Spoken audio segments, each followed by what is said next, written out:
So in this video, we're going to look at some colors advancing and some colors receding. This is similar to the other illustrated vocabulary sheet that you did a week or two ago, and you all know how to cut out your 1-inch squares. Have a little square that's 1 inch by 1 inch, have your paint swatches, and have a bunch of them, okay? If you've run out, go back to the store and get some more. And if you're unable to get to a store where you can get some, I do have a few drawers in the classroom that have some extras from years past.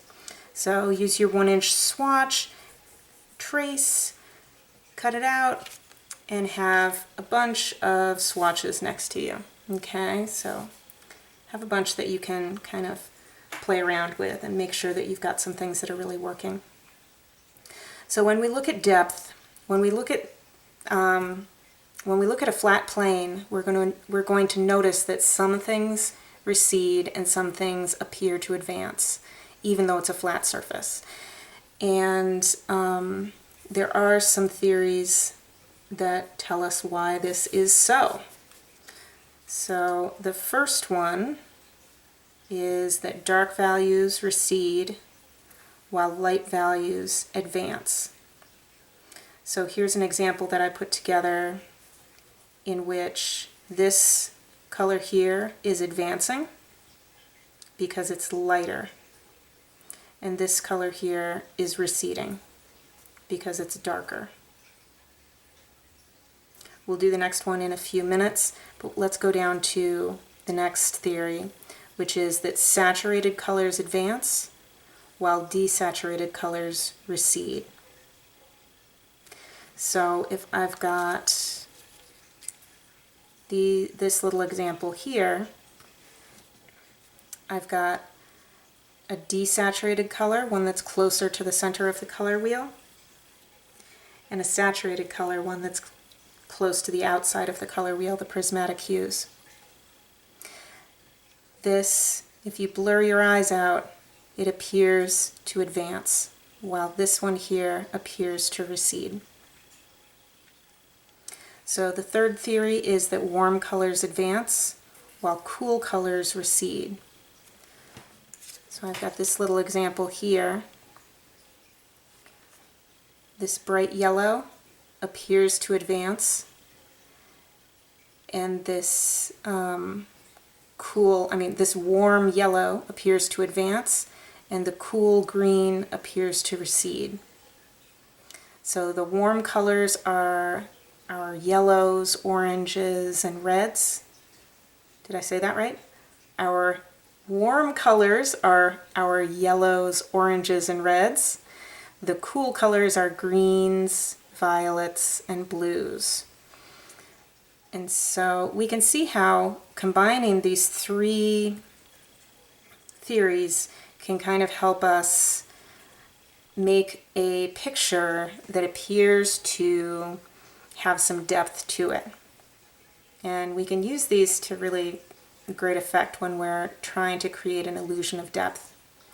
So we notice that in this example, this is also lighter. It's an illustration of warm colors advancing while cool colors receding, but this also advances because it's lighter, and this recedes because it's darker. Okay? And this might also advance because it is a little bit brighter than this desaturated one. So all of these coming together, using all of these theories together, can really amp up your feeling of depth. So dark values recede while light values advance. Here is our other example. This one here appears to be advancing, and this one appears to fade away, to recede in the background. We also notice that it's warm. It's a warm color, a warm yellow, next to a cooler violet. We also notice that this one appears to be more saturated and this one appears to be a bit more muted. And so all of those things are really working together. Here's another example here. This color appears to be advancing, while this one appears to be receding. They're close to the same value, and this one is so neutral that it's hard to tell if it's really warm or cool. I feel as though in the light that I'm looking at it in, it's a bit more on the cool side. So that could be assisting in it fading away. And our last example here is the orange next to the blue. So the orange is appearing to advance while the blue appears to recede. Okay, so it's entirely possible that you might get these laid out and start to think, that's not working. Can I change this out with something? So if you need to add, subtract, get rid of some things, add some other things, play around with these till they look the way you want them to look. And then you can use a glue stick, you can use your rubber cement, whatever you would like. The rubber cement, remember, if you make a mistake, you can always replace it very easily. So just glue everything down, make sure your name is on it, and then hand it in on the due date.